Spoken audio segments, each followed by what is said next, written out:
അധ്യായം 24. യഹോവ പിന്നെയും മോശയോട് അരുളിച്ചെയ്തത് എന്തെന്നാൽ, ദീപങ്ങൾ നിത്യം കത്തിക്കൊണ്ടിരിക്കേണ്ടതിന് ഇസ്രായേൽ മക്കൾ നിലവിളക്കിന് ഇടിച്ചെടുത്ത തെളിവുള്ള ഒലിവെണ്ണ നിന്റെ അടുക്കൽ കൊണ്ടുവരണമെന്ന് അവരോട് കൽപ്പിക്ക. സമാഗമന കൂടാരത്തിൽ സാക്ഷ്യത്തിന്റെ തിരശ്ശീലയ്ക്ക് പുറത്ത് വൈകുന്നേരം മുതൽ രാവിലെ വരെ കത്തേണ്ടതിന് അഹരോൻ അത് യഹോവയുടെ സന്നിധിയിൽ നിത്യം ഒരുക്കിവെക്കണം. ഇത് തലമുറ തലമുറയായി നിങ്ങൾക്ക് എന്നേക്കുമുള്ള ചട്ടമാകുന്നു. അവൻ നിത്യവും യഹോവയുടെ സന്നിധിയിൽ തങ്ക നിലവിളക്കിന്മേൽ ദീപങ്ങൾ ഒരുക്കിവെക്കണം. നീ നേരിയ മാവെടുത്ത് അതുകൊണ്ട് 12 ദോശ ചുടേണം. ഓരോ ദോശ 2 ഇടങ്ങഴി മാവുകൊണ്ട് ആയിരിക്കണം. അവയെ യഹോവയുടെ സന്നിധിയിൽ തങ്കമേശമേൽ 2 അടുക്കായിട്ട് ഓരോ അടുക്കിൽ 6 വീതം വയ്ക്കണം. ഓരോ അടുക്കിന്മേൽ നിർമ്മലമായ കുന്തുരുക്കം വയ്ക്കണം. അത് അപ്പത്തിന്മേൽ നിവേദ്യമായി യഹോവയ്ക്ക് ദഹനയാഗമായിരിക്കണം. അവനത് നിത്യനിയമമായിട്ട് ഇസ്രായേൽ മക്കളോട് വാങ്ങി ശബത്തുതോറും യഹോവയുടെ സന്നിധിയിൽ നിരന്തരമായി അടുക്കിവെക്കണം.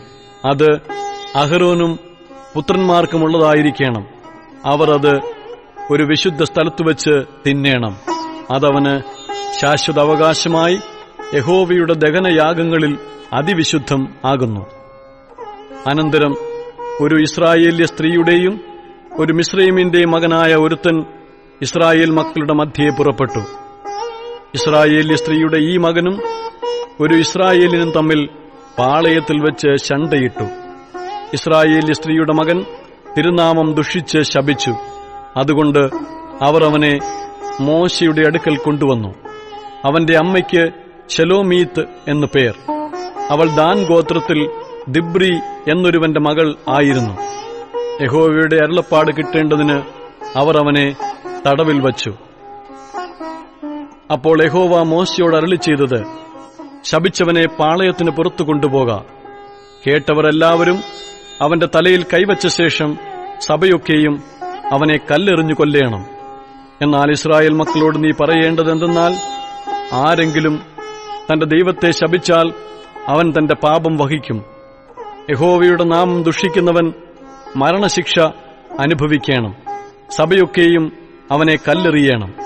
പരദേശിയാകട്ടെ സ്വദേശിയാകട്ടെ തിരുനാമത്തെ ദുഷിക്കുന്നവൻ മരണശിക്ഷ അനുഭവിക്കണം. മനുഷ്യനെ കൊല്ലുന്നവൻ മരണശിക്ഷ അനുഭവിക്കണം.